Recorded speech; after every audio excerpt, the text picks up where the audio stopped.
it to her. Okay, great. I forwarded it to her Gmail. Yes, wonderful. Here she comes. Okay, but what if I start this video and then change it to this camera? Will I look better? No, because you didn't plug me in. Why am I fuzzy on that one?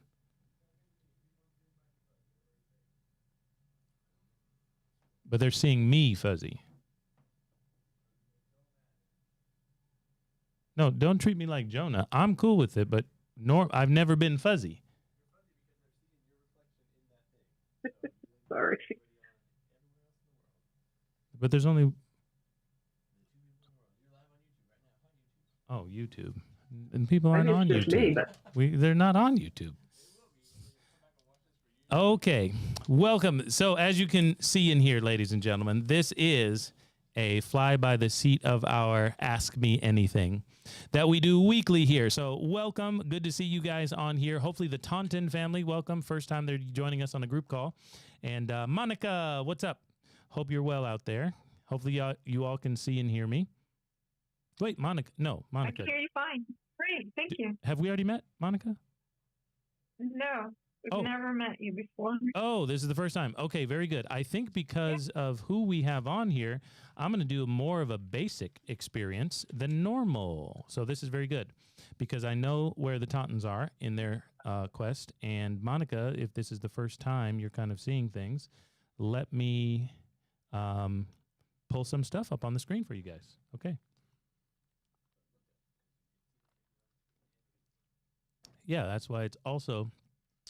like normal, a terrible combination because I'm actually going to be teaching from the slides, so I have to look down the whole time, which is not usual for Thursdays. Okay, well, it's 50-50. Okay, ladies and gentlemen, where are you in the process? Monica, have you ever had a walkthrough of what we call the save and spend system before? What do you know about infinite banking? I don't know that I know what infinite banking knows. Okay. I am a paralegal in corporate. Well, I was a paralegal. I resigned, but I'm no longer there. But I've been a paralegal in international tax and international corporate joint ventures, as well as trust and estate. So I've had clients who come in and buy a $20 million whole life insurance policy from, like, let's say, Northwestern Mutual. Yes.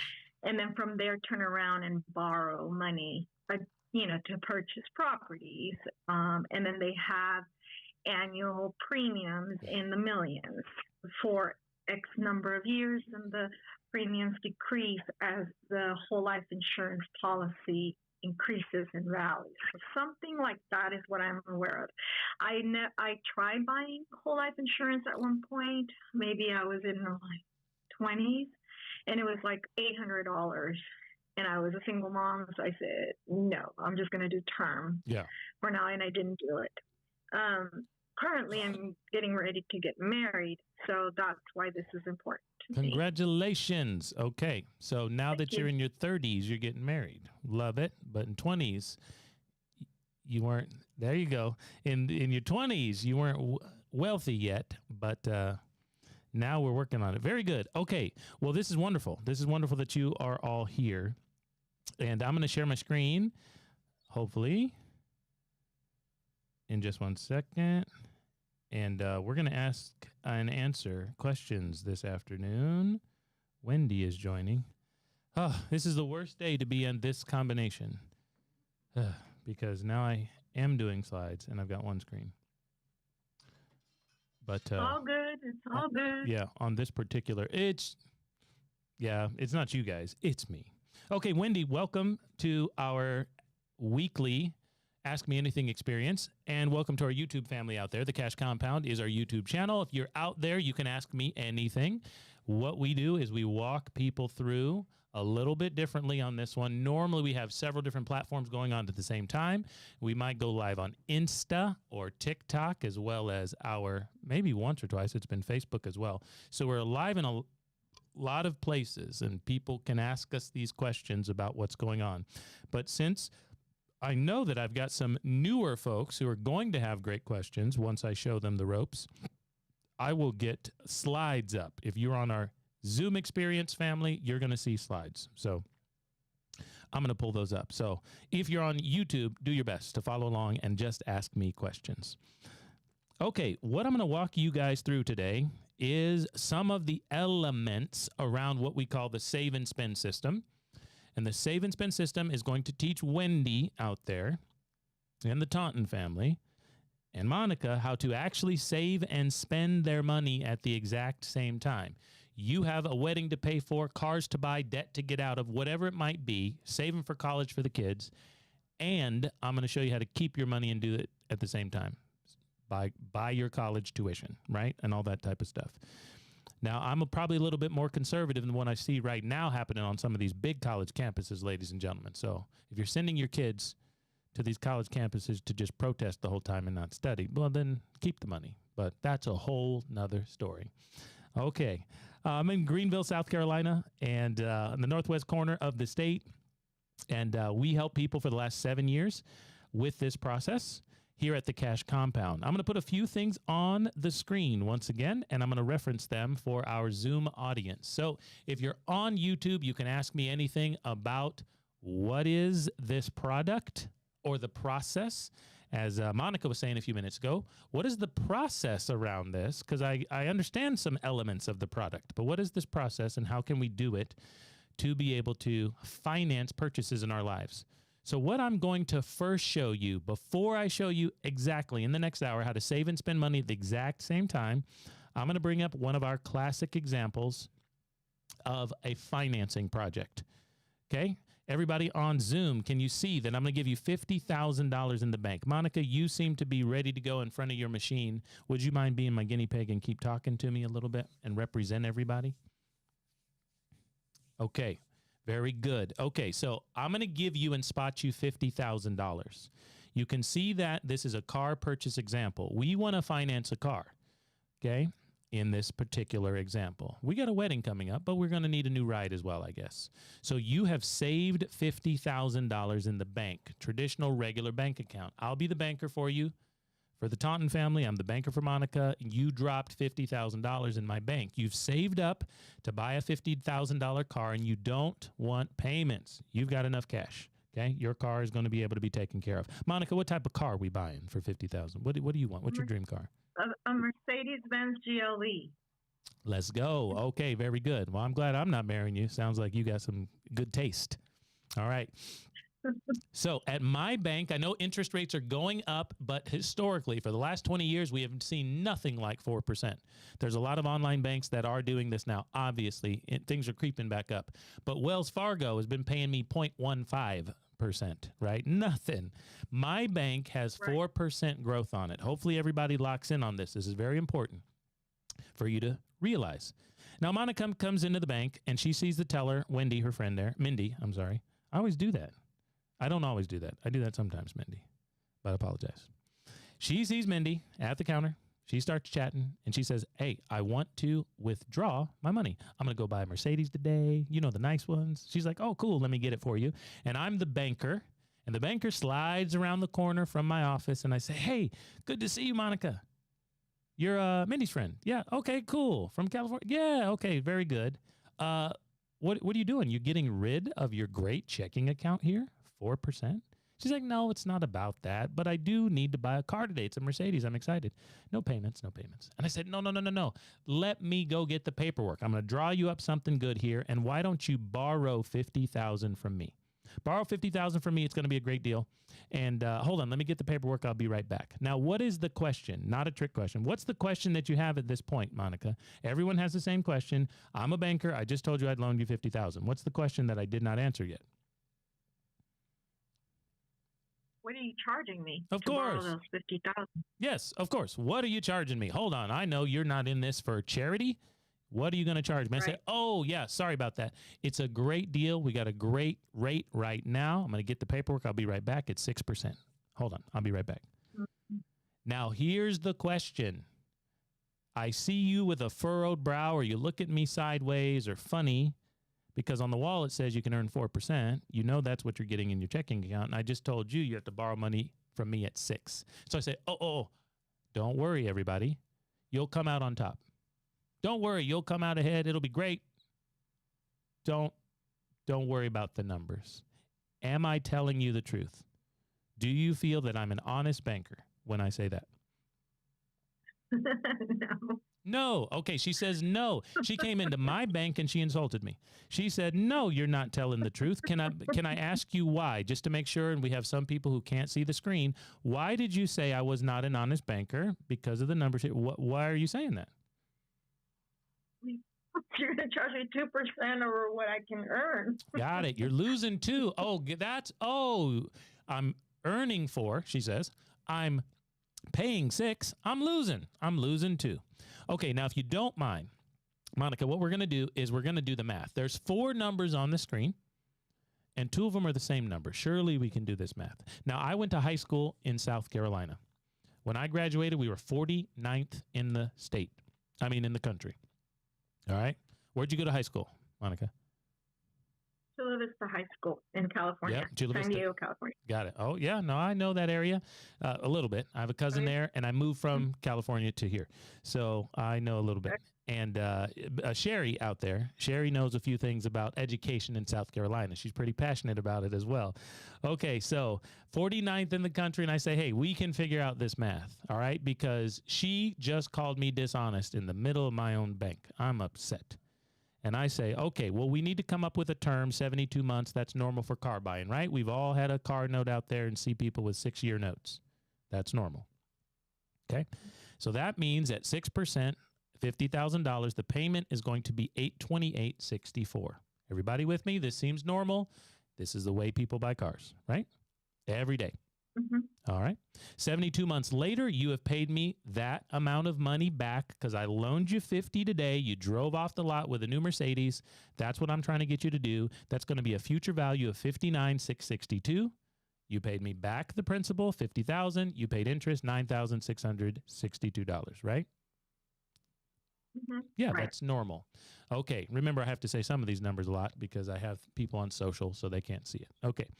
So during the same amount of time, if I loaned you that money, you'd have to pay me interest. I'm happy. You're happy. You got a car. You've been driving it for 6 years. I made $9,000. Great. Okay. Your money still in the bank. Remember, you had $52,000 in there at 4%. It's going to be a total after 6 years of $63,000. Hold on, Monica, hold on. You said Chula Vista. Who was your math teacher? Can't remember him. Oh, no. He smoked and drank coffee all day long. You know what else you don't remember? You don't remember math that he taught either. I don't know. In California, surely you guys weren't 50th in the country. I thought that was Mississippi. South Carolina, 49. They told me $63,000 is higher than $59,000. You came out on top. You borrowed my money, $50,000.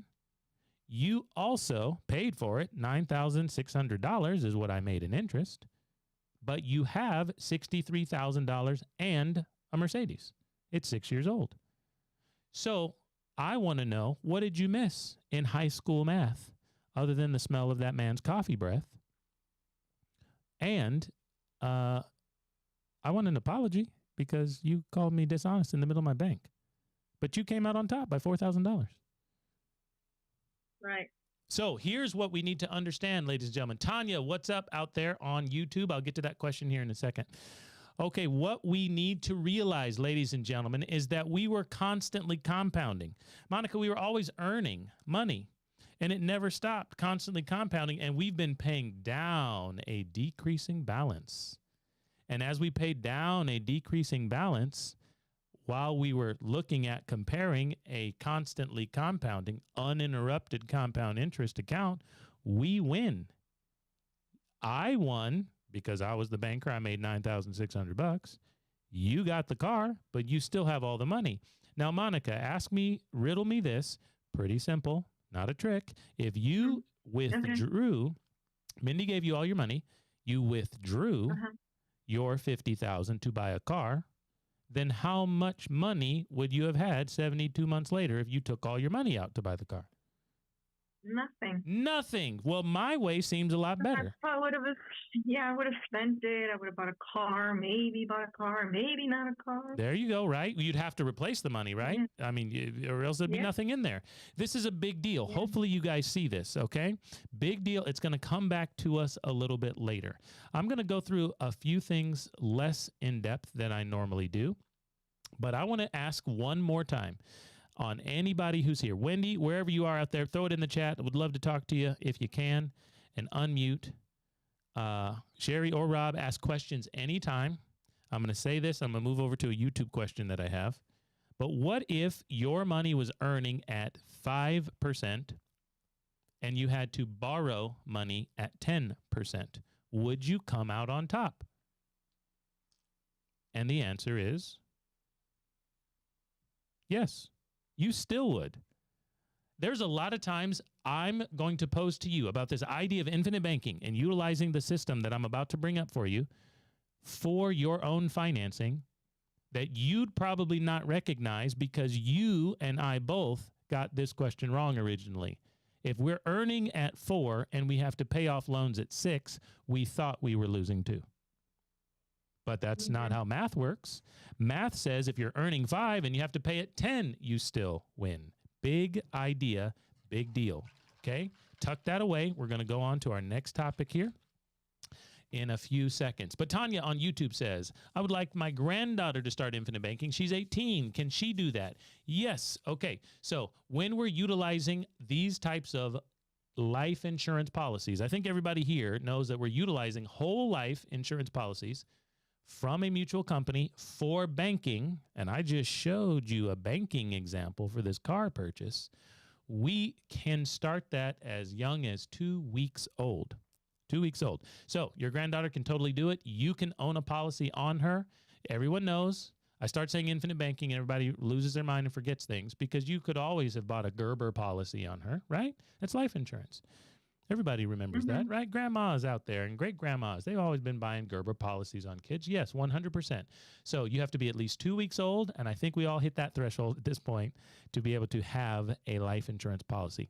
Mindy right now, my friend Mindy here, one of the coaches on our team, she is starting a policy that she plans to own on one of her grandchildren. All right. So I got a couple things in the chat that now I will check. Okay, got it. Just a bunch of highs out there. Okay, very good. Everybody good with this example?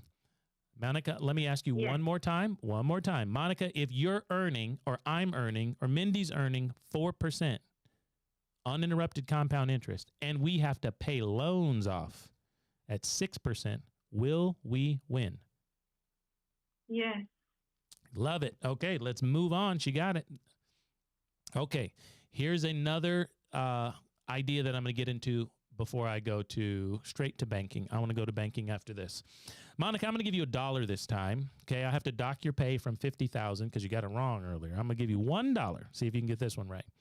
Now, true or false, Monica, your friends, my friends, the Tauntons and Mindy, we all grew up hearing put your money in the market, right? That's traditional. Put your money in the market and wait a long time and it'll come out on top because it like averages 7% and stuff like that. Is that normal knowledge in San Diego like in South Carolina?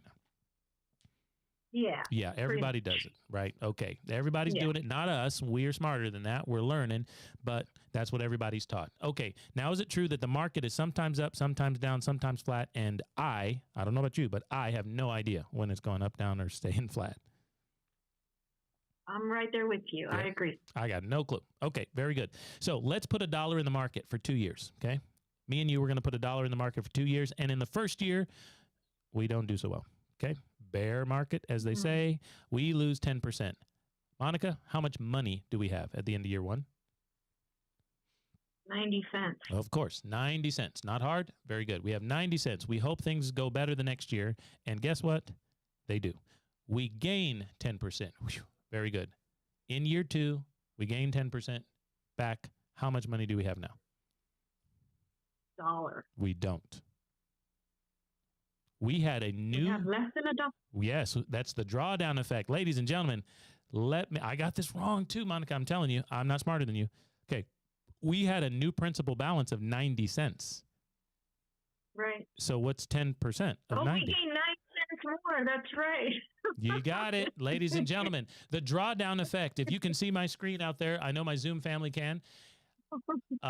You have a Gerber policy, right, Tanya? So you know, so you can totally, your granddaughter can totally do it. Here's what I want to offer you, Tanya.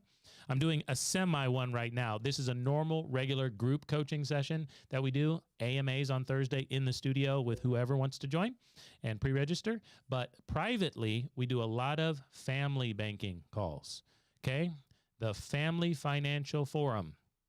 Tanya, maybe you and the family, you want to get them together and have me coach them through how we can get the family money tree working together and how we can use these policies and do banking and understand legacy within the family.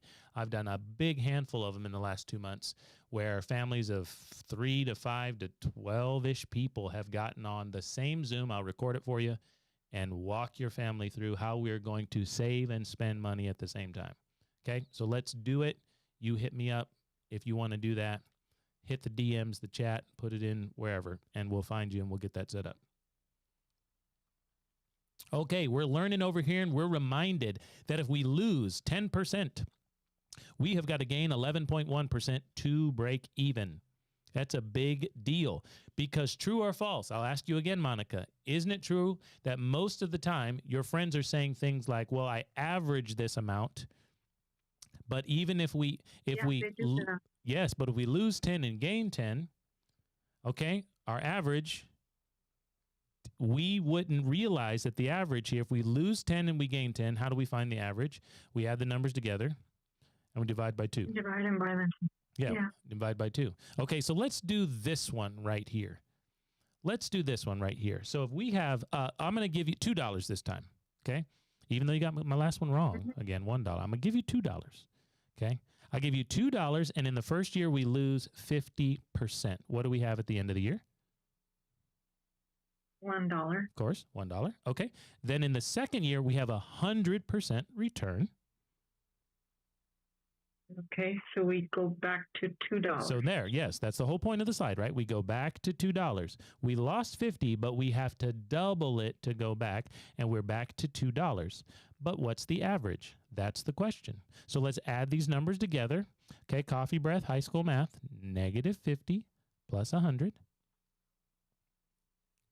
Equals 50. Positive 50 divided by 2. 25. 25. We had a 25% average rate of return. Wait a minute. Hold on. 25% average rate of return. Do you think if we started marketing on Facebook that everybody who works with us or everybody who does the infinite banking system makes a 25% average rate of return? Not 4, not 6, not 8, 25. Don't you think I could put 100 people in this Zoom? Yeah, no, that's wrong. No, you're correct. That's 25% average rate of return. But let me ask you, Monica, just to remind us, how much money did we make? We started with $2 and we didn't make anything, but we did have a, yes. See, that's the point. So Monica, for the rest of this time on this call, and when we talk about infinite banking, do you guys mind if we talk about actual return rather than average? Yes. Yeah, I'm going to talk about actual return because you might fool me if you say average return because we may have had a loss.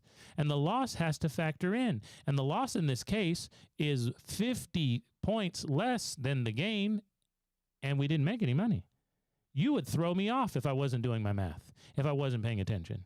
But we didn't make anything. We started with 2, and we ended with 2. If we had $2, right? If we had $2 up here, and we lost 10, we'd have to gain 11.1 to get back to 2. We didn't make anything.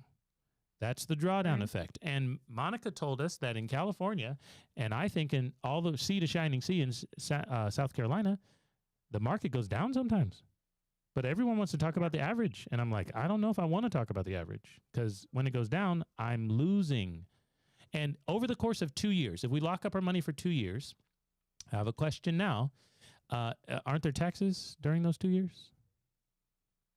Capital gains taxes, yeah. Yeah, aren't there, is there inflation happening in the last 2 years? Yeah. Well, eating up your gains. Now, Uncle Joe said at the press correspondence dinner, where he said there's no taxes. He said there's no inflation. I don't know if I believe him. I mean, I've been to the grocery store. It looks like there's taxes and inflation. All right, let's move on to everybody cool out there. Taunton family, are you guys cool? Hopefully you can see and hear me. Wendy, questions, comments, concerns?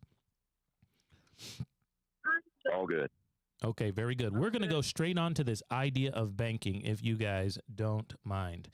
Okay, so for my audience out here, what's up, Ricky Williams on YouTube from Detroit? Welcome.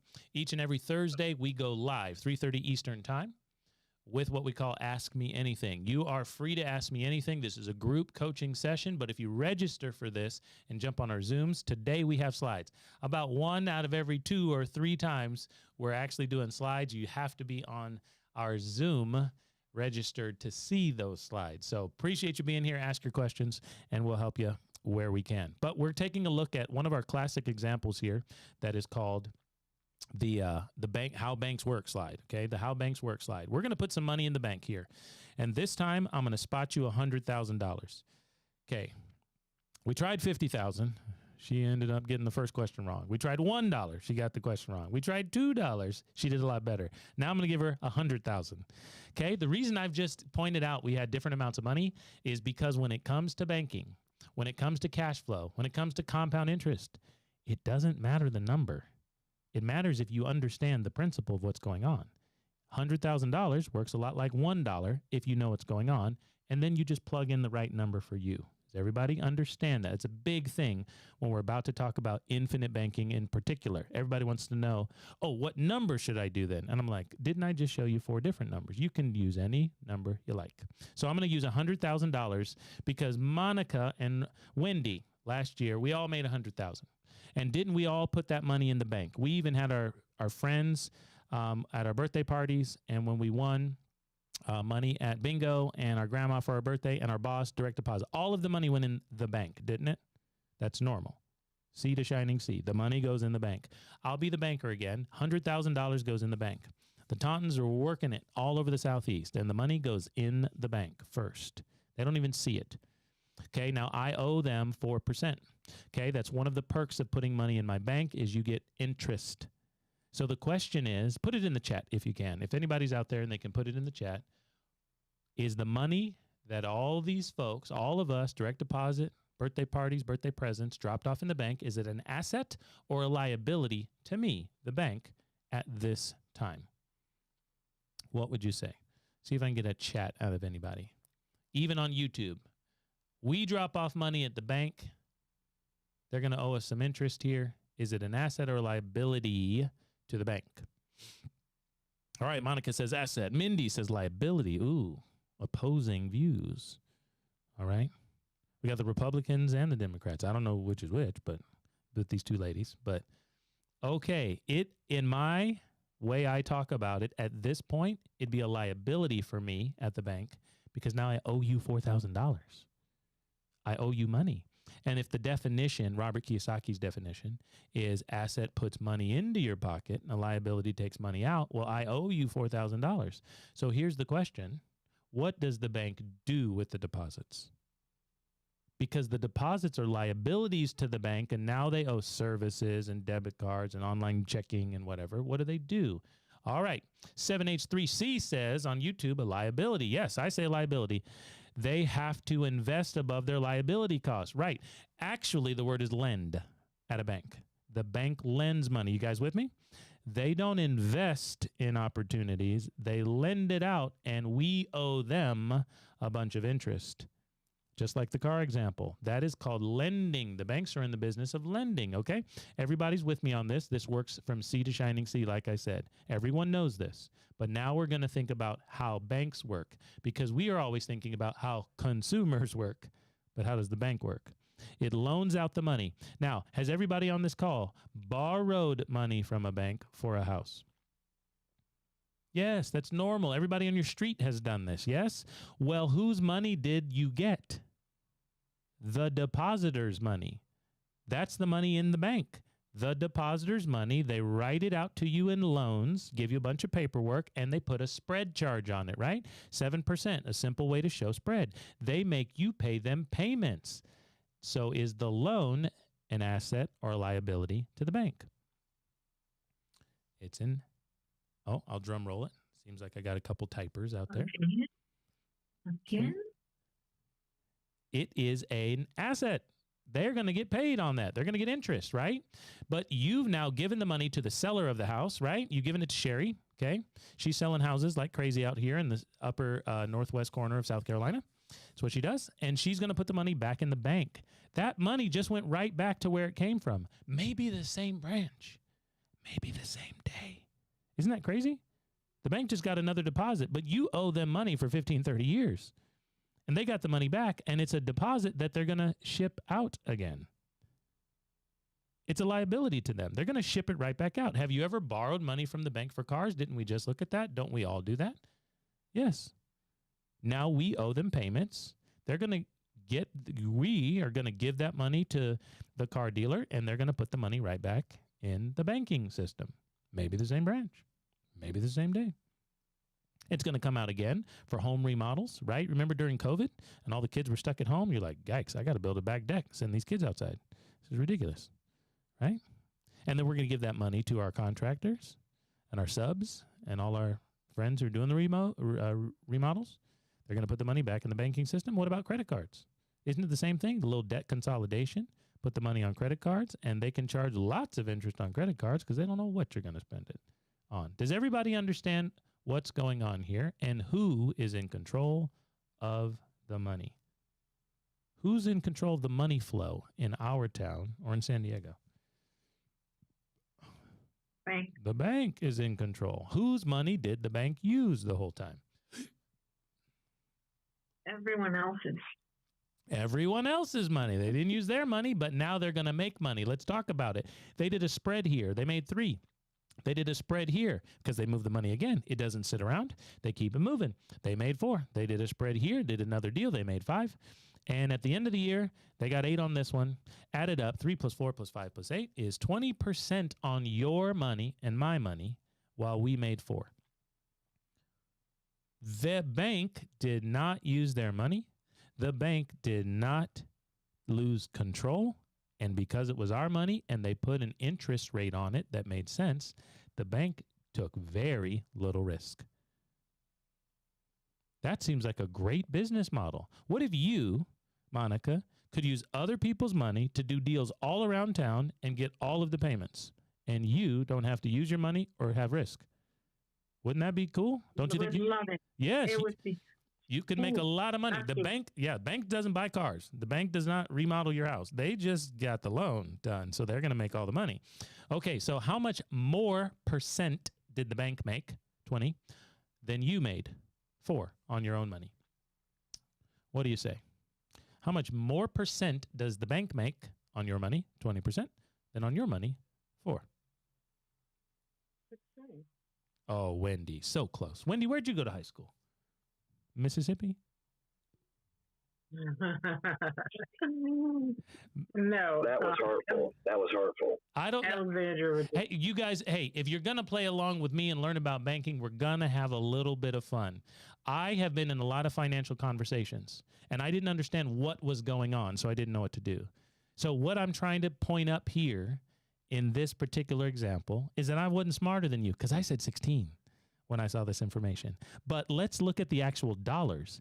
If you're going to make 4%, $4,000, and the bank made 20% or $20,000 on your money, is that 16% more than 4,000? No, that's 500%. That's 5x. They made 5 times as much as you without using their money, without having risk, without tying the money up. Because you had to leave the money in the bank to get your 4,000. You couldn't take it out because if you withdrew it, it wouldn't be there. Isn't that crazy? Because the bank bought nothing. Isn't everything in the circle what Rob bought in the last couple of years? Isn't everything in this circle what Sherry bought? But who made all the money? Who made all the profit? The bank. The bank. Did the bank share any of the profit with you guys last year? Or did they open new branches downtown and then they put their logo on the commercials on TV and they have naming rights on the stadium for college football? Isn't that what they did with their money? Yeah. Yeah, they didn't give it to you. They gave you their guarantee and they went and moved your money around like crazy. So let me ask, which entity on this entire screen was the only entity that you and I were not?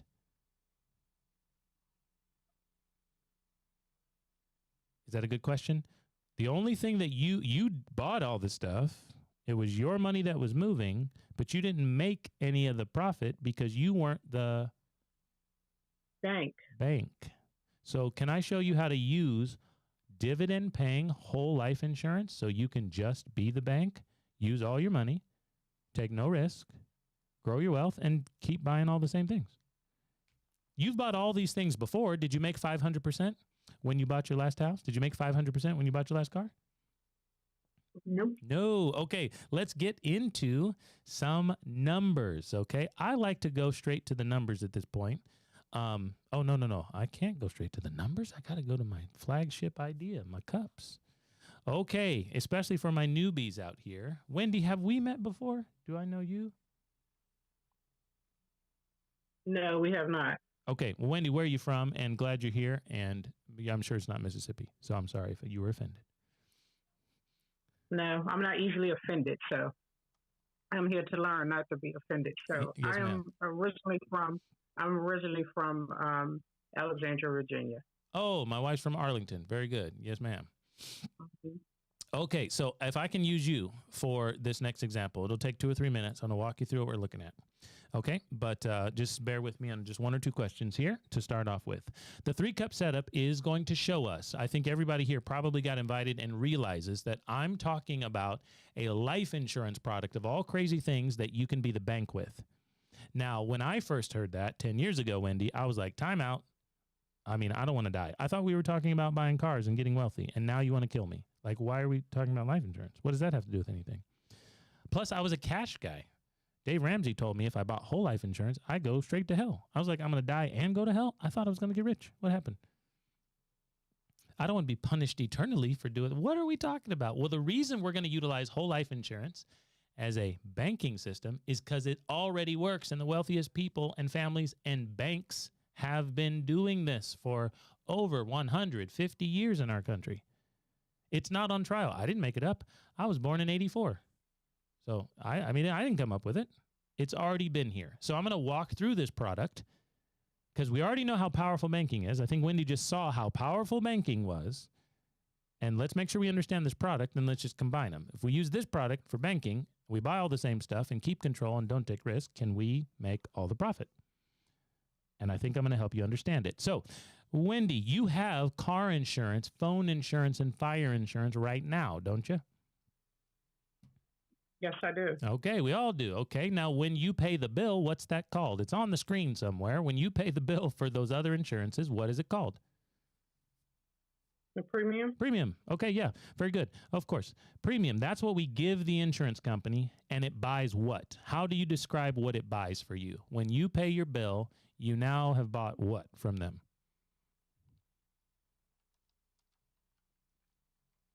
Insurance. Insurance. Yeah. Insurance. Okay. Yeah. Insurance. Yeah. Okay. Right. Coverage. Security. Now watch this. Now, Wendy, Yeah. I told you I'm from the South over here. So I'm Baptist. So watch me do this. Protection, peace of mind, paperwork, pool of cash, policy, all P words, right? That's how the preacher would say it. So we remember it. Isn't that what we bought? We give them premium and we've got peace of mind, protection, a bunch of paperwork, pool of cash, policy. Is that fair? Mm-hmm. Okay. So in life insurance, that part is called death benefit. That's cup 3, the blue one. Okay, cup 1, premium, where we place our dollars. We give them to the insurance company. They give us a check, kick us on the knees, make us pee in a cup, and they said, okay, when you die, we will pay this out, death benefit, because we're utilizing whole life insurance, Wendy. When do you think whole life insurance expires? How long does whole life insurance last? 80 years? Oh, no. Try again. 90. No, keep going. Your whole life. There you go. It lasts your whole life. That's what it is. Now, if I only last to 41, it doesn't last 80 years because I died at 41. It lasts your whole life. Okay, so however long you go, that's how long it lasts. That's why we're going to use this type of insurance. It doesn't expire or term out or go away. So we can die tomorrow. We can die in 80 years, 90 years, right? Yeah, well, I said that because of the expected life Yes, for of human course. beings. Yeah, of course, right? But, well, you can live, if you want to expect 80, I'm going to expect 90. Okay, whatever. Mindy's going to expect 100. Whatever, okay? So, but of course, I understand, right? I'm probably not going to make it to 100. The way my back hurts right now, I'm not going to make it to next week. Okay.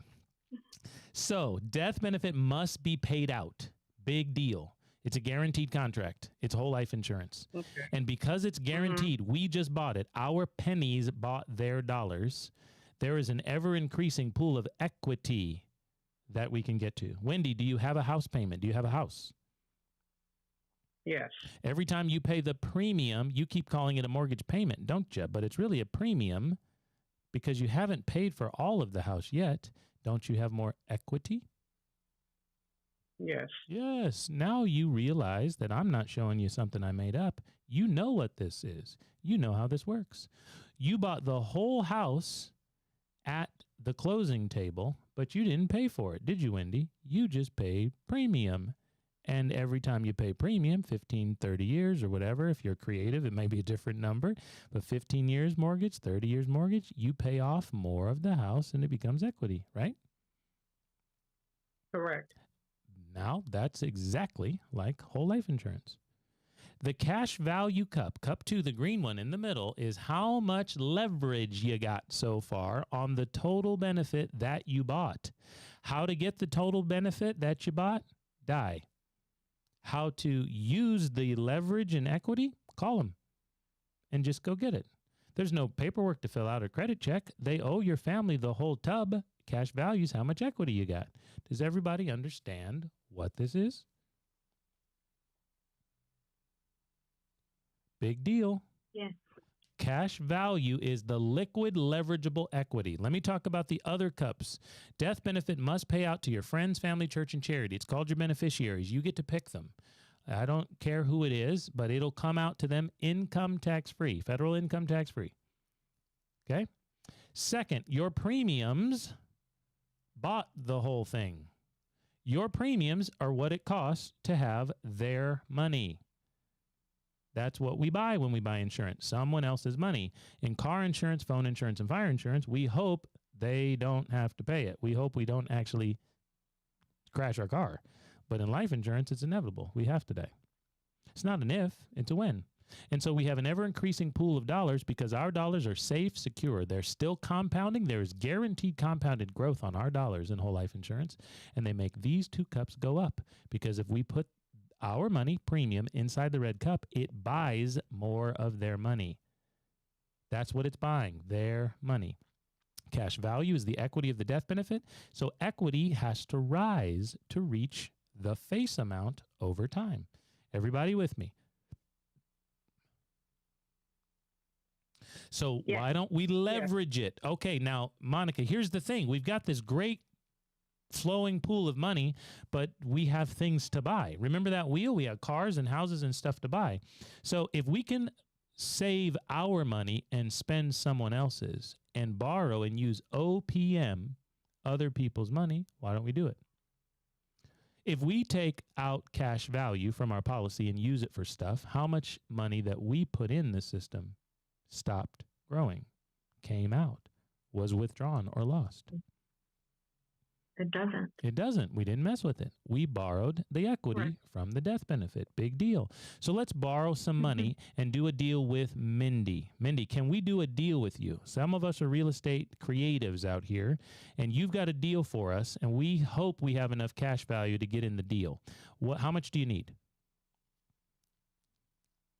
Let's do 100,000. 100,000. We're in luck. I've got 100,000 in this cup. $100,000. So here's the question, everybody: is my death benefit higher, lower, or the same amount as my $100,000 of cash value? The death benefit would have to be higher, right? Because this is the equity of the death benefit. Everybody with me? So let's say we've built the policy up, or it has $100,000 in here. We're going to do a deal with Mindy. We take it out. We borrow it from the insurance company. It obviously lowers what we'll pay out in death benefit because we have a lien on our death benefit. We got enough real estate people here, I think, who understand what we're saying. We borrowed $100,000 from our pool. We gave it to Mindy. Now, Mindy, we're going to charge you to use this money for your deal. I'm going to charge you 10%. Are you down with doing a deal like that? 10%? All day long. Okay, great. So you don't have to do a credit check on us or anything like that, right? I can get you the money next week, boom, and I'm going to charge you 10%. Okay, that means Mindy is going to have to give us back $110,000. Everybody with me, yes? Okay, now our money's still in here. Monica said our money's still here, so it's still compounding. It's still growing. We still have death benefit, although we have temporarily lowered it while we have this loan out. And Mindy's going to come through on her deals, of course. Okay, so over time, she does a fix and flip or a gator deal for those of you who know what that is. And she's going to give us the money back, and we replace the loan, which puts the death benefit back. Our money never left. Remember what Monica said. Our money's still there, still growing, still earning. She gives us the interest, and we put it here, 10%, $10,000. Now, Monica, if we put $10,000 extra dollars on top of the premiums we normally pay in cup one, what happens to the other cups? Oh, I can't hear you. They increase. They increase because premium buys death benefit, so it goes up, and now we have more cash value. Now, notice what happened, everybody, in this idea for infinite banking. We used a whole life insurance policy, leveraged increasing, growing liquid cash value, and our money was safe the whole time. We got all the money back because hopefully we're doing some good investments out there, some good deals. It came back. It came back with interest, which bought more death benefit for our family and gave us more cash. So the next question I'm going to ask Mindy is, hey, can we do another deal real fast? I got more money. Let's do it again. We became the bank. We can use this policy for financing. If you could save your money and have constant compounding, wouldn't you spend cash value on your debt? I would. If you could save your money and grow your wealth and never have any interruptions, constant compounding, wouldn't you spend cash value on your wedding? I would. Yeah. If you could save your money and have constant compounding, and with this, wouldn't you now go on vacation and sit on the front of the plane instead of the back of the plane? Because you knew you could get it back. Does everybody understand the power of owning the banking system? That's what we're talking about here. And the next thing I want to show you is some actual numbers, if you don't mind. Now that I've shown you what's going on, Taunton family, I want to hear from you. I've shown you what's going on. Do we now realize that you can use any number that you like? True. You can use any number. So I am going to show you the first policy that I ever did. Okay. 9 years ago. This is my first policy. I have 9 policies now. And I'm going to show you the numbers on my policy because this is what I chose to put in. Remember, our premiums are level in whole life insurance, so they don't go up. So I told them this is the premium, and they said, okay. They made me pee in the cups down on the scale. And they said, this is your death benefit. You guys will see it 1 minute while I'm trying to talk and find it at the same time.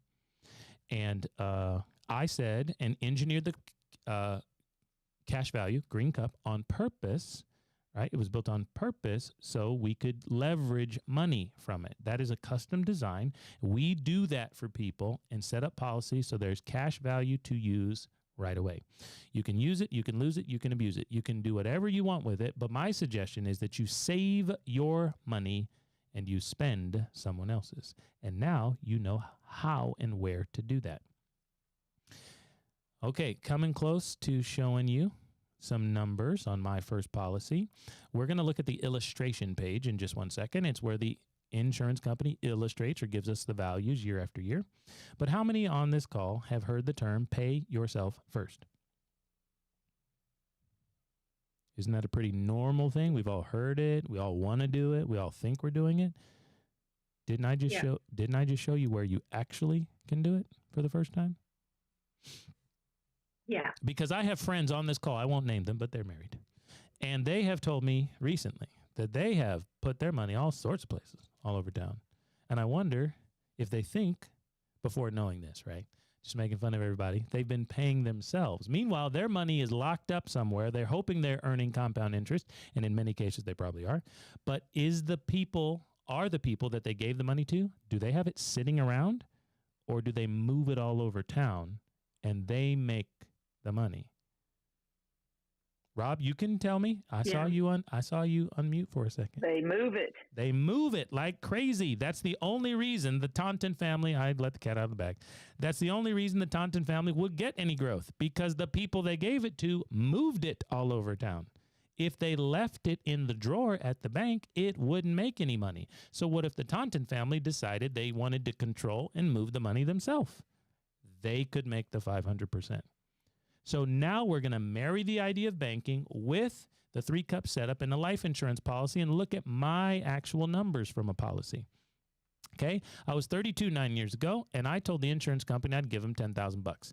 $10,000 a year. Okay, everybody sees that? Down is time.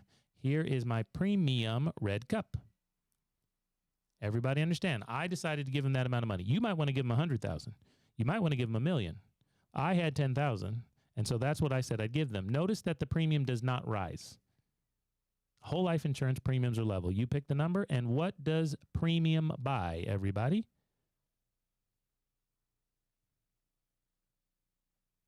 Death benefit. Death benefit. Death benefit, right?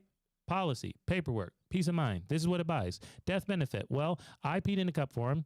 I gave them $10,000, and they said, okay, that's going to buy this weird number of death benefit on you. I didn't ask them for an even number of death benefit. I told them I would deposit $10,000 in my bank. They said, great, it'll buy this. Who gets it if they call? And I said, my wife. But if I call, I want the green cup. They said, okay, great. Now I call and try to get the blue cup, and they said, you're not dead, you can't have it. If your wife calls, she can have it. If you call, you can get this one. I said, okay. Do you see that we leveraged this policy on purpose right away? Guaranteed. I did not write this word. They did. That there was a liquid $6,200 available in the first year of the $425 that I bought. Everybody now understand what we're looking at. Oh, we've all had life insurance before, and we had no idea how to read the paper, and we didn't care. But now I got liquid cash, while mine is going to be constantly compounding. I can borrow theirs. I am going to look at the paperwork now. Does everybody agree that if would anybody here on this call do a deal where they put in $10,000, they put in $10,000 into an investment deal, and they knew it was going to go down by the end of the year? They knew it would be less. Would that be a good deal? Would you do that deal if you knew your investment would go down? No, of course not. But we're not talking about an investment. It's the first time I've said it. We're talking about a bank. Yeah. A bank. Right. We put our money in, and we have a separate pool of money to leverage now. We can go leverage this money, and our money stays in the red cup. Do you see that each and every year that there's an increasing growth on this? It's not 6212 plus 6212 plus 6212. It's compounding because all of my money is still inside.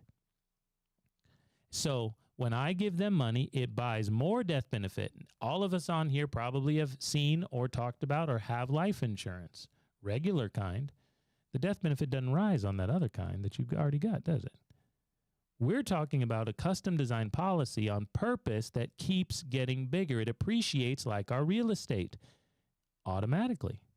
And we're going to leverage it if and when we want to for whatever we want, income tax free. Can you see that in year 2, I put in $10,000 again, and if you did the math, they gave me $9,900 new dollars. You can tell if you're good at math and you can tell these numbers. In year 3, I gave them $10,000, and if you can see the math, they gave me $10,200 because all my money's still in there. So in year 1 of something compounding, if something is going to compound for the rest of your whole life, Wendy, I'm coming back to you. If something is going to compound for the rest of your whole life, when is going to be the best day ever? The first day or the day you die? The day you die. Exactly, the day you die. The day you die, right? Yeah. So the first day is the smallest day. Everybody with me to play the long game with their money now because we own a bank and we're going to get it started? How many of you have started other businesses? And you're like, well, I got to get it started. All right? This was 9 years ago. I'm not on the first day anymore. Right. I'm over here. Okay, how much money have I put in this particular illustration example, it's really easy to see. I've put in $70,000 of my own money that I worked hard for after 10 years. Everybody see that? 70 total. Yeah. And how much of their money will they let me leverage, use, lose, or abuse to go do deals with Mindy after that amount of time? Cumulative. 74,000. 74. Is everybody cool with getting the business and your bank started so it can get better? You can, yeah, we can always leverage these dollars starting from the beginning to do whatever we want, and our money stays in the game.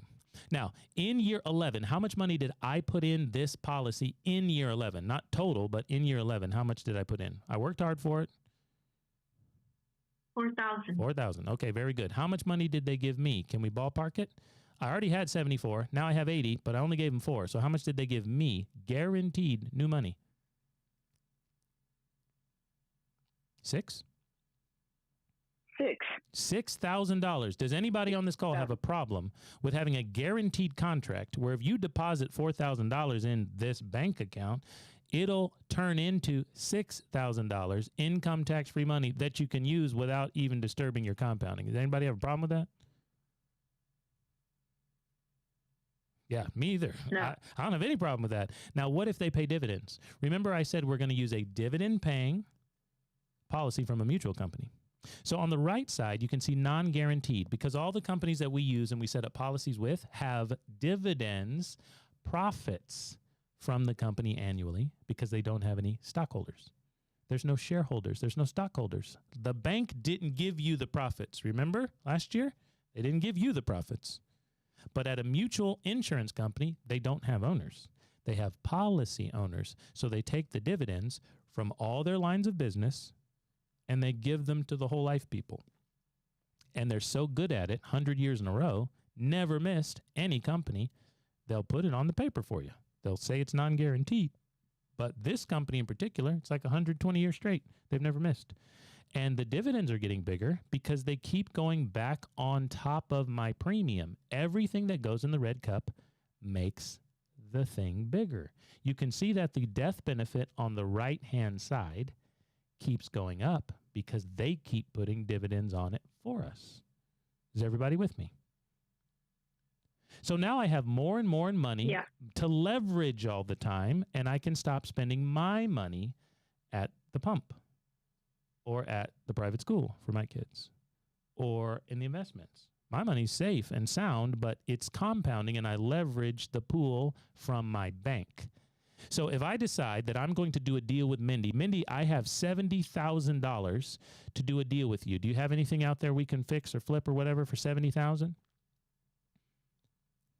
Sure. Okay, cool. So I'm going to loan you. I'm going to loan you $70,000. I'm too busy doing all these crazy Zooms all the time, so I can't fix and flip. So I'm going to give you the money. Okay, so I'm going to loan you $70,000. You go find a deal, and what are you going to return to me? I know you're good for it. What are you going to return to me? We'll say 12%. 12%. Love it. Okay, so 12% of 70,000. Now she's making me do that South Carolina math. I have no idea. 70,000 times 0.12. Yes, $8,400. So to keep it simple, we'll do 10. Yeah, $8,400. Okay, I got it right here. She's going to give me my $70,000 back plus $8,400. Everybody understand? That's how we go do deals. I loaned her money. She went and did a real estate deal. She gave me back $78,400. So I put the 70 back. I replenished my death benefit back to full capacity, and I put the $8,400 of interest where? Which cup? The red one. I put it on top of my money. So I was paying them for, and now she gave me an extra $8,400. I put it on top. So what happens to every single number on this paper for the rest of my life, everyone? It increases. It increases. And then I'm going to call Mindy and said, hey, let's do another deal as fast as possible. Right?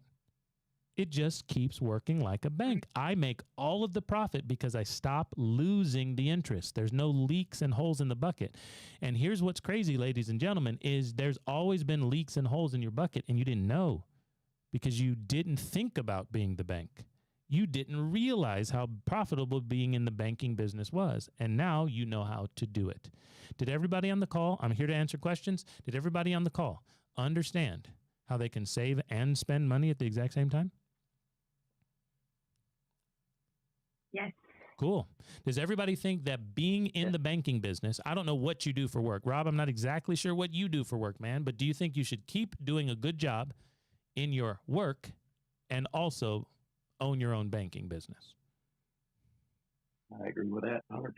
Cool. All right. Well, keep doing what you're doing. Rob, did I tell you had to go get a new job, or you had to work harder, or you had to like learn new skills or take a course or anything like that?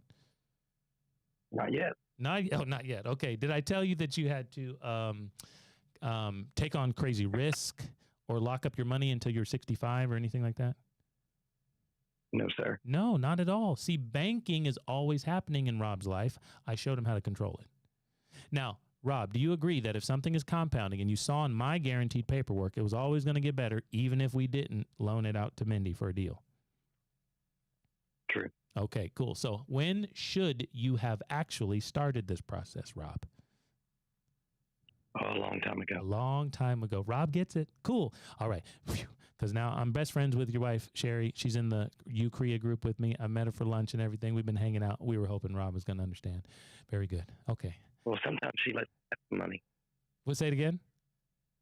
I said, sometimes she lets me have some money. There you go. Right. Okay. Yeah. She's hustling out there. She's busier than ever. Yikes. Sherry's involved in everything. So does everybody understand? Wendy, questions, comments, concerns? You probably have one or two thoughts and questions about life insurance specifically, and I'll answer them for sure. But I wanted to make sure that you understood this presentation wasn't about life insurance.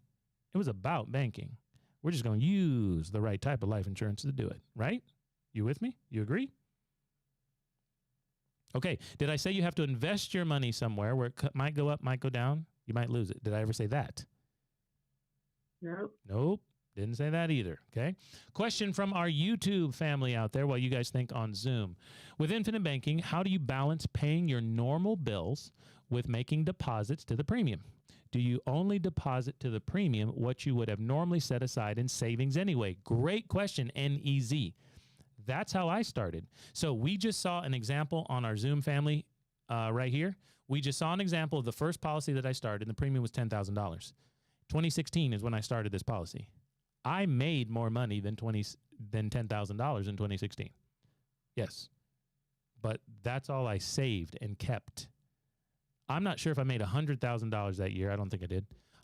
But I don't have it anymore. Out of the $100,000 I made, I kept 10.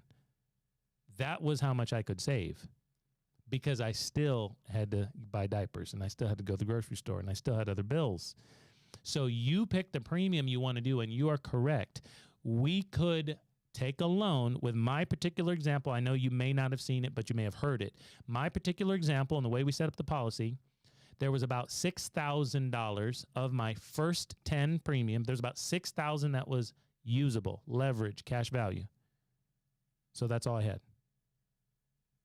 So yes, I couldn't pay all of my bills by if I put every dollar I make inside whole life insurance built like a bank, and I can use 50, 60% of it for stuff, well, I'm screwed if I have bills higher than 50 or 60%.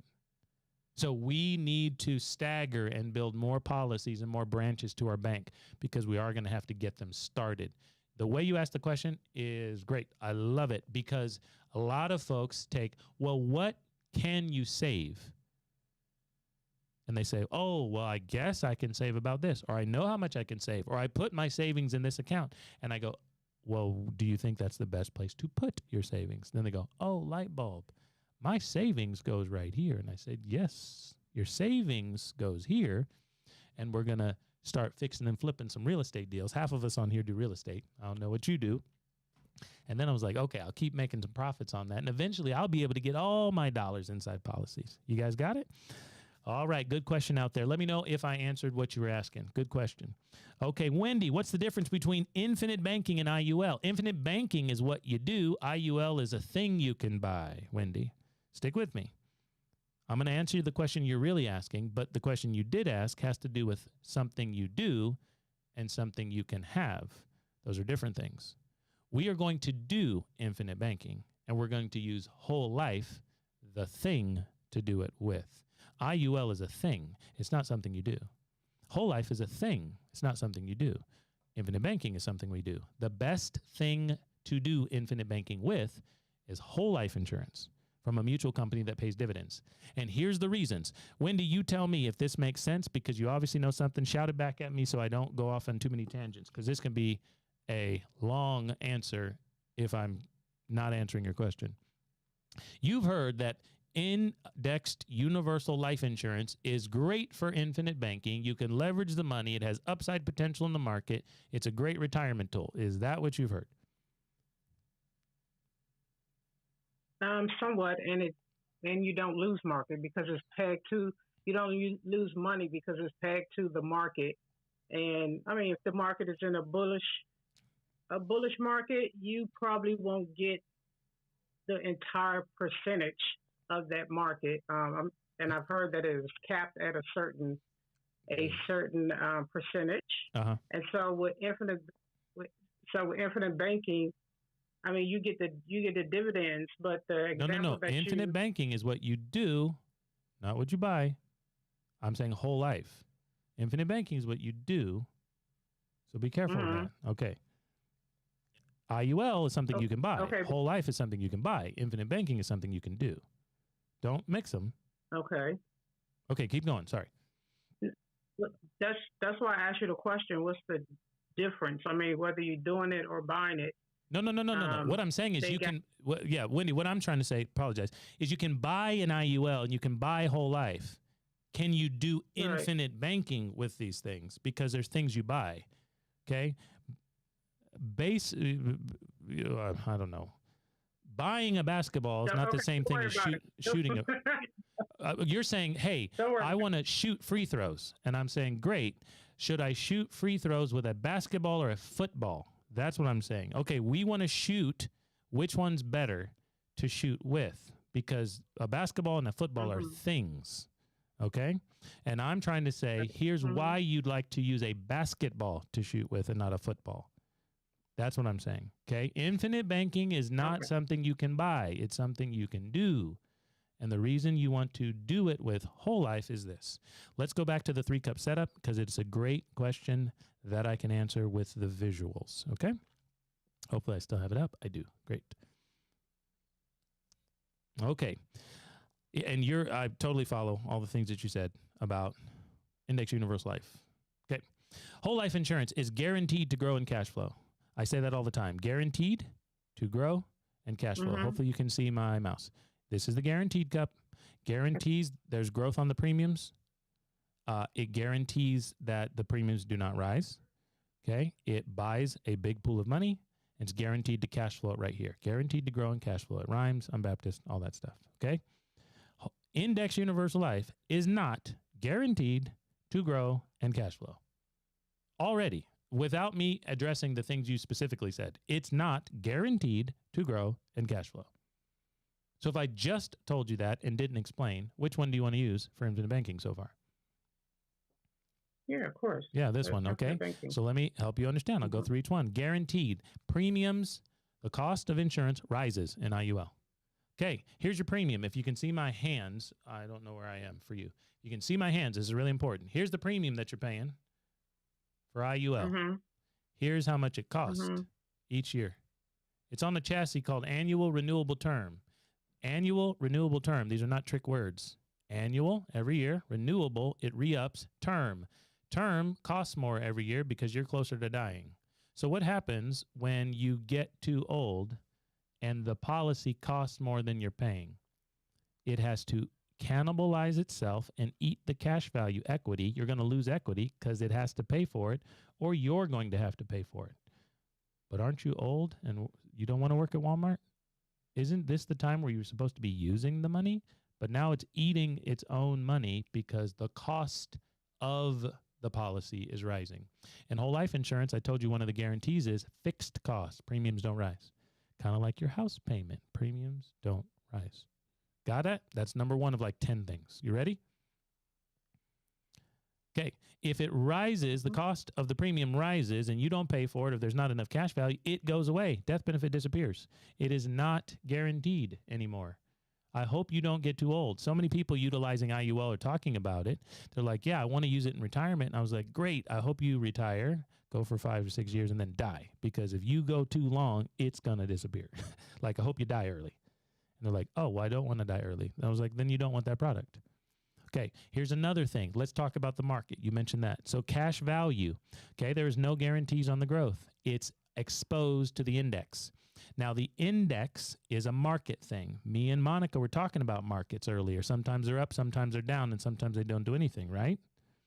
And it's an indexed fund. We know what some of those things are, and it doesn't matter. And sometimes they average. We hear all the time, S&P, the most famous index since 1929, has averaged 7%.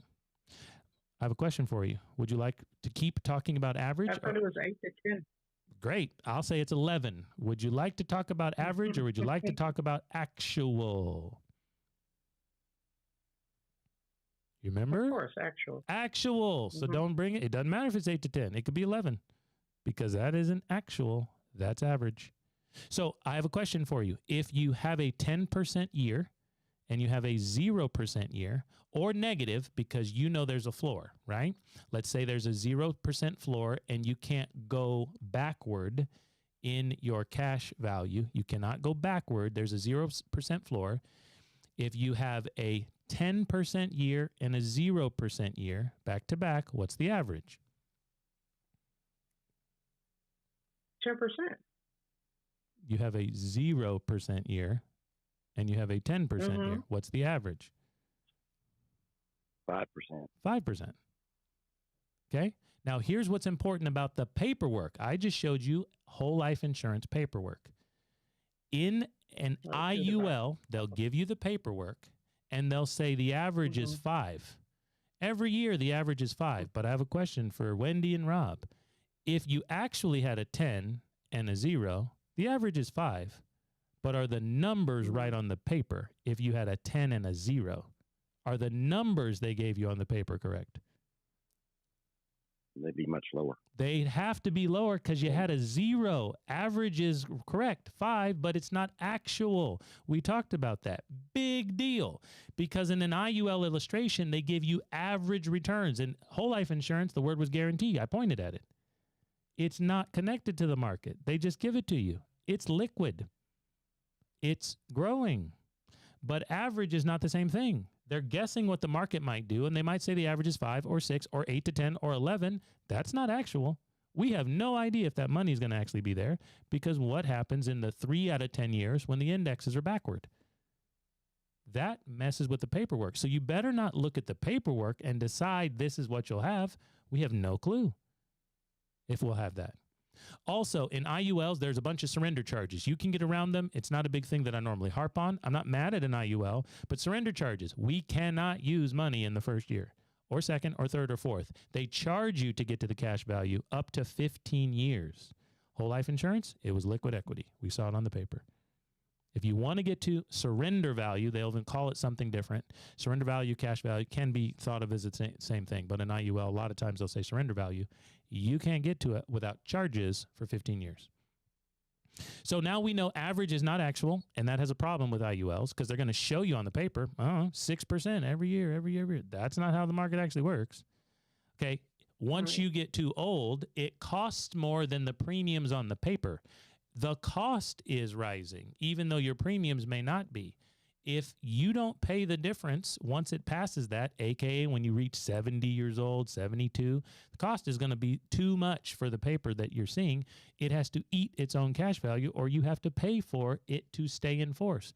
So how in the world are you using cash value? We cannot get to cash value without surrender charges for 6, 7, up to 15 years. And average is not actual. In whole life insurance, they don't care what the market says. We saw the paper. It has nothing to do with the market. They just guarantee it. So here's a question that I ask people from time to time when I still am not hating on IULs. The problem is people are marketing IULs as a better alternative than whole life because it has the potential for an upside in the index and it won't go below 0. And people buy it like crazy. They eat that up like crazy. And I hope I just helped you understand. I don't want to take the risk. If you love IUL so much and you think it might work, then why don't you take the money out of the green cup on this screen and put it in an IUL then? Because you know this works. If you like IUL so much, if you like your 401k, why don't you take the money out of this and put it in a 401k? Now you'll be taxed on it later in your 401k. Now you can't use it till you're 59 and a half. Now there's going to be tax. You know what I'm saying? If you like the money in your 401k, why don't you take it out of here and put it in it? You see how crazy it is when you have liquid, leverageable money and all the other crazy things we're doing with it because we've been taught, oh, that's a good idea and we should do it. And I'm like, are you sure? Everything's, Got it. yes. Yeah, you're welcome. You're welcome. Everything starts with how you think. That's why I want to make sure you Right. understand what was going on, because if you know what's going on, you'll know what to do.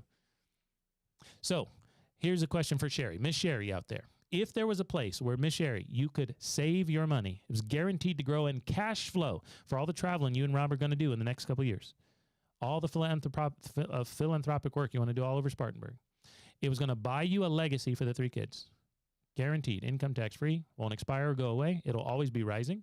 It'll give you a separate pool of cash to be able to travel the world, see things, no taxes, liquid for whatever you want. How much of your money do you want in that environment?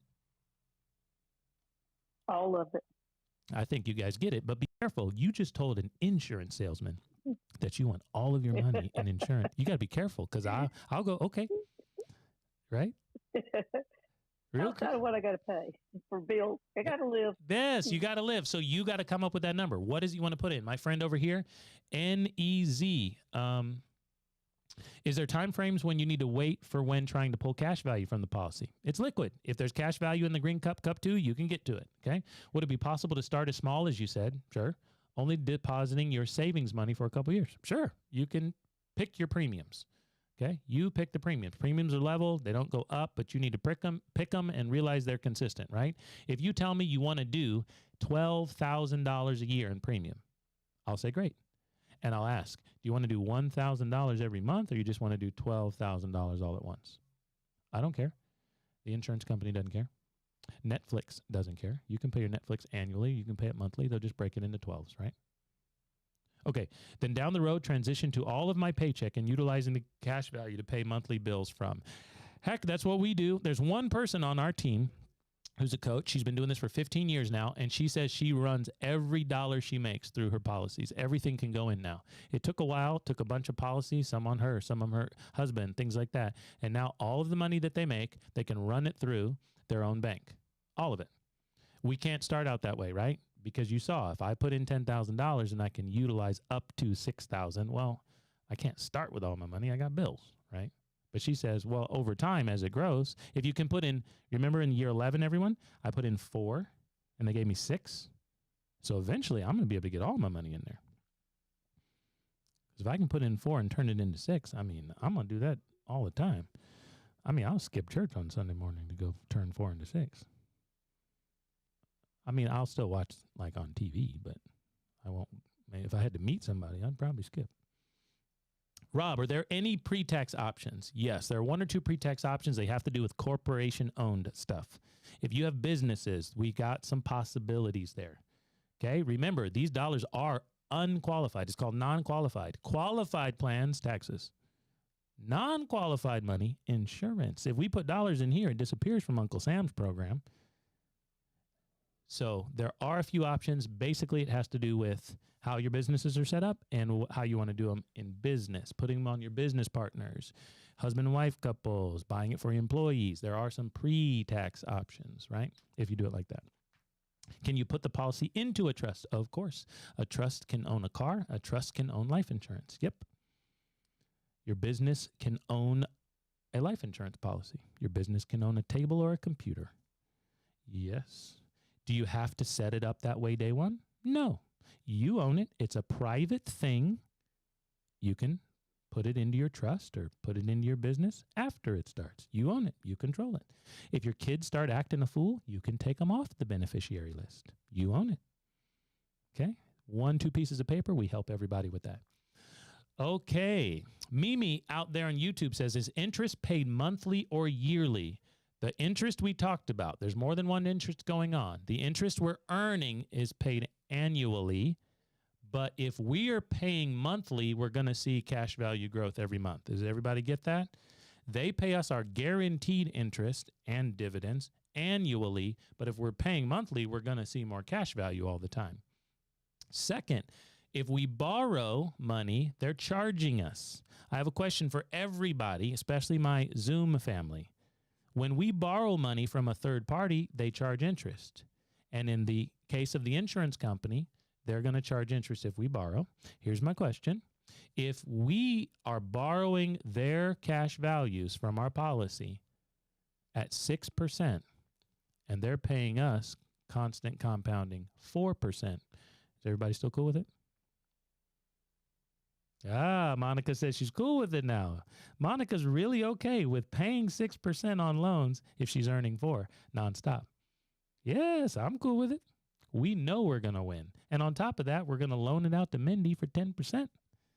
We're going to be winning twice. Okay, can you obtain a policy if you have health issues? Wendy, great question. The older we are, the uglier we are, the fatter we are, the less we qualify for life insurance, right?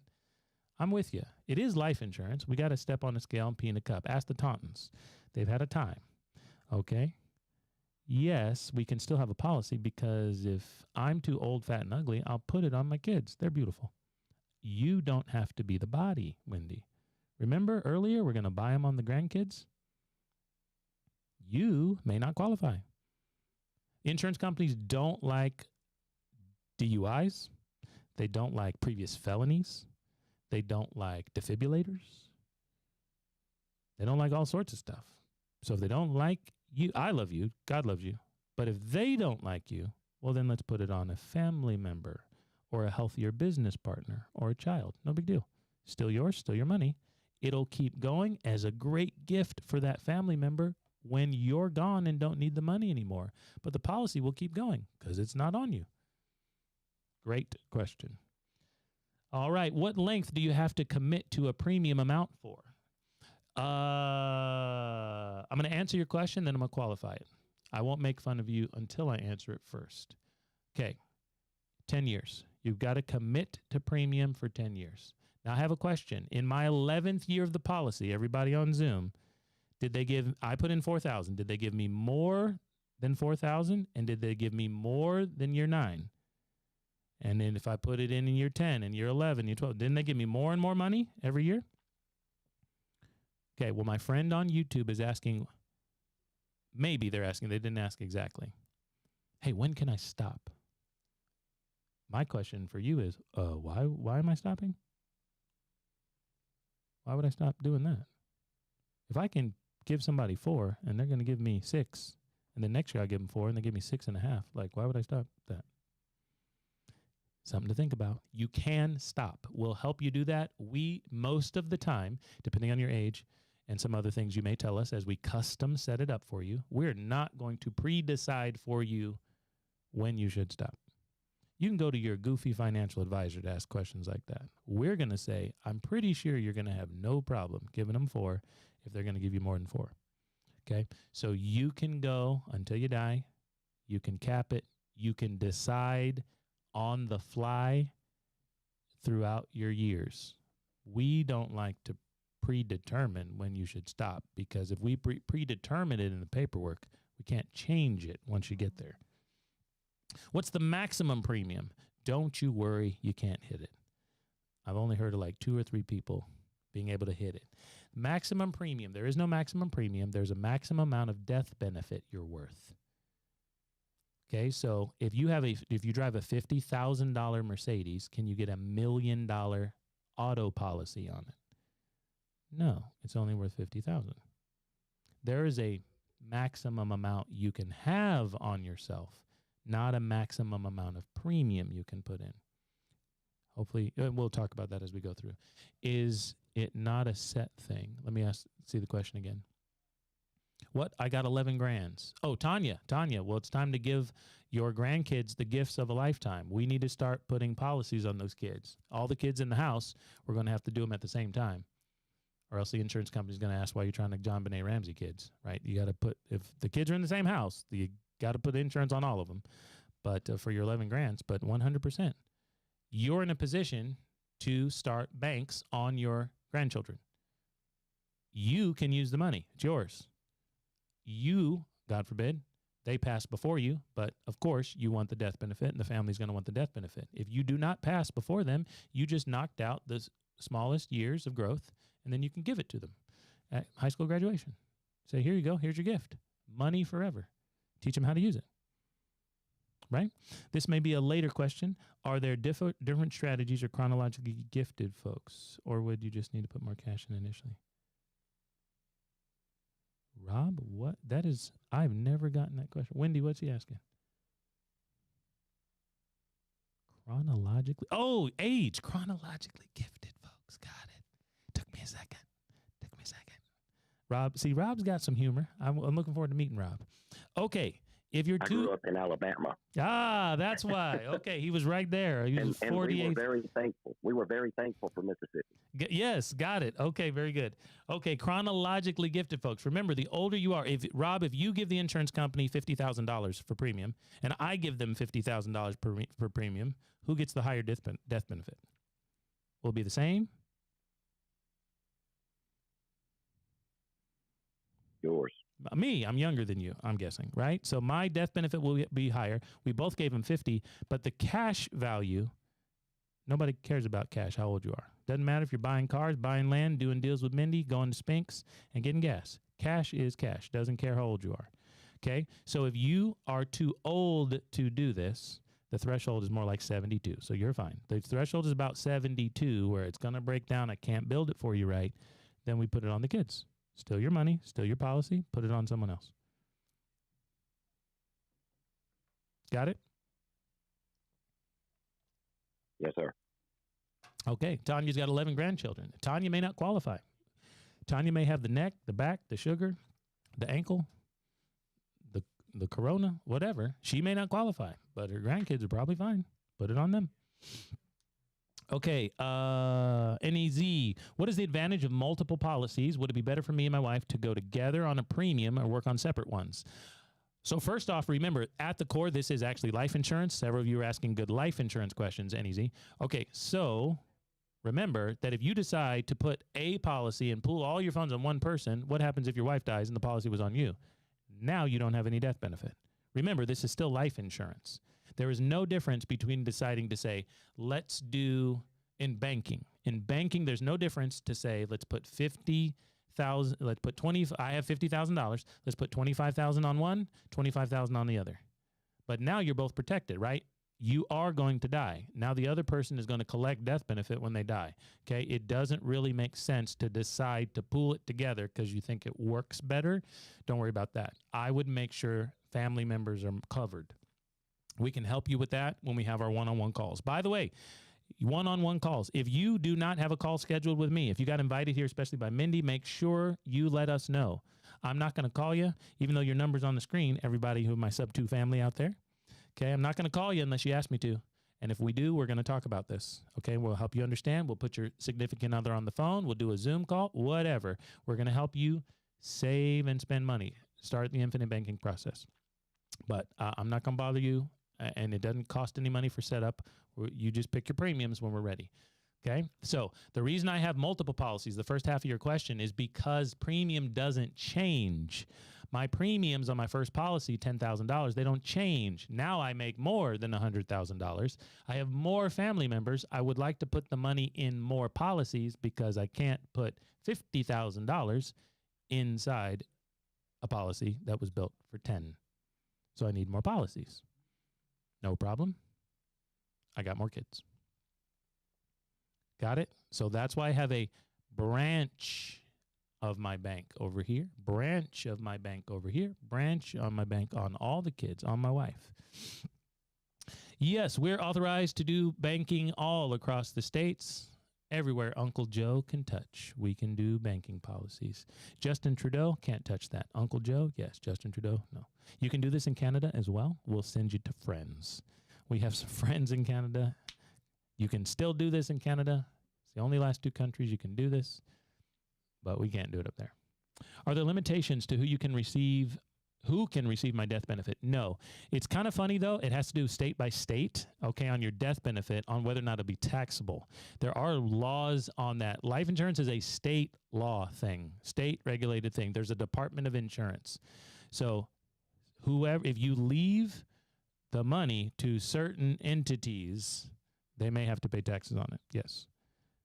In 9 out of 10 states across the entire country, your family does not have to pay taxes on the death benefit. South Carolina, where I am, is one of those states.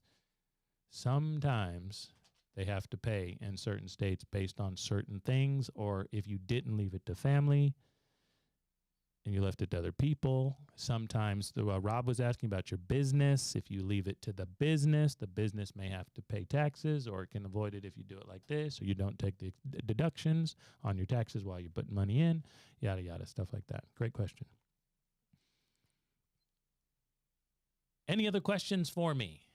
Does everybody think they should keep doing what they do really well, but also be in the banking business with their money?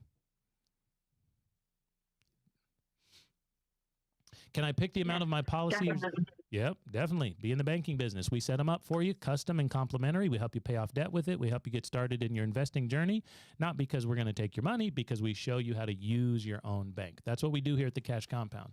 I'd love to know if you want us to call you, one of my coaches or myself, to do this process. I think I just remembered I'm supposed to be on a call with someone right now. I'm about to kick y'all off and get off of this. Let me answer the last questions. Okay, soothing white noise. Can I pick the amount of my policy, or is there a qualification process? Those two questions have nothing to do with each other. So why is there an or between them? Okay, soothing white noise on YouTube. Can I pick the amount of my policy? Sure, but I'd rather you pick your premium. I'd rather you pick your premium. When people say pick the amount of my policy, they normally mean the death benefit. But here, that's not why we're doing this, and the death benefit will go up every time we put money in anyway. Okay, so pick your premium. We'll talk about that on a one-on-one call whenever you're ready. Or, which is a terrible connection for two completely different ideas, is there a qualification process? Yes, you have to stand on the scale, pee in a cup, and they take a little blood out of your arm. 6 times out of 10. That's a qualification process. They ask you how old you are. They ask you if you went to Jamaica last year. They ask you if you do a lot of skydiving. That's the qualification. It's life insurance. It's the fully underwritten kind, so they do ask all the questions. We take care of that for you. We do it electronically over the phone. We let you e-sign it, make sure we did everything right, and then we ship it off for you.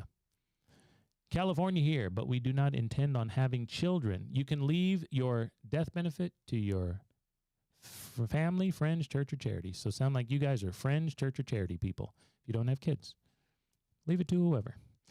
Okay, guys, got it? Wendy, can an asset be collateralized inside a policy? Give me the example that you're asking to make sure I answer that right. I think I could do it, but I don't want to guess. What if you have an asset that is, it's going to the upside? And could you put that in a policy and policies don't own things? Policies don't own things. Okay, well, you can't do it then. Just money. You can't do what I'm asking. All it is money. Just money. Just fiat currency. Yep. What if money goes to digital? Then you have them ship you the money and then convert it to digital. No, but money is going to digital. That's what I'm saying. What if it's already digital? Money goes to. It's already digital. When it shows up in your bank account, it's digital. It only becomes paper if you withdraw it as paper. It's already digital. First off, so I get that question a lot, and I'm not trying to be hard on you. It's already digital. You swipe your debit card. That's digital already. Number one. Right. Number two, okay, is remember, if they will ship you this money in a check or to your bank account, cash value to use, and you need digital at the grocery store, then convert it. If money goes digital, won't your bank convert it for you? If you have a bunch of money in your bank, it's not really there. It's just a bunch of numbers. Just tell them to give it to you digitally. Right. Yeah, no big deal. Monica, I'll be happy to call you. Hey, I'm off. Turn me off. My producers, turn me off. Low battery. It's going out. I'm 6 minutes behind on a call. I don't want to talk to you guys anymore. Okay, thank you for coming. Bye, Follow us. Okay, you're welcome. I'll be calling the Tauntons. And Wendy, should we chat, Wendy?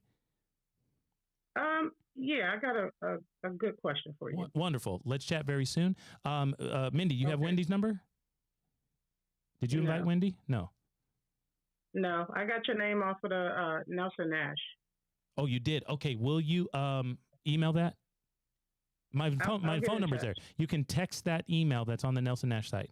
Text that number. It'll come to Okay. my phone, but I got to switch to the other room and plug in my computer. Okay. Yes, sir. Appreciate you All right, guys on thank you. YouTube. See ya. Okay. Thank you. Bye. Okay.